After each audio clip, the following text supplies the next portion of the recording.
அனைவருக்கும் வணக்கம். சாய் சத்குருவாணி வாக்கு 11. ஓம் சாய்ராம்.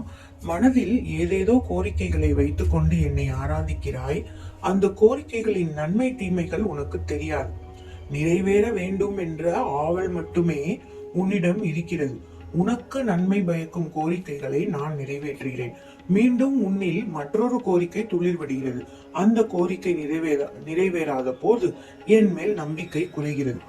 சிறுவன் விளக்கை நோக்கி நகர்ந்து செல்கிறான். அதை தொட நினைக்கிறான். தாய் அந்த விஷயத்தை கவனித்து விளக்கை தூரமாக வைக்கிறாள். சிறுவன் அடம்பிடித்து கோபமாக அழுகிறான். அந்த அழுகை தாய்க்கு இனிமையாகவே இருக்கும்.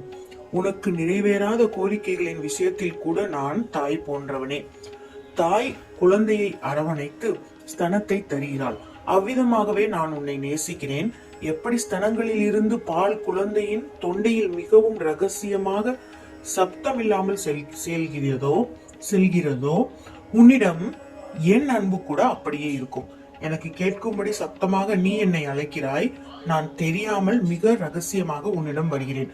ஒரு கணத்தில் உன் மனம் சபலமடைந்தால் நான் என்ன செய்ய முடியும்? குழந்தை மடி மீது இருந்தால் அல்லவா தாய் பாலூட்ட முடியும். பொறுமை மிகவும் தேவை. என் வார்த்தைகளின் மீது நம்பிக்கை வை.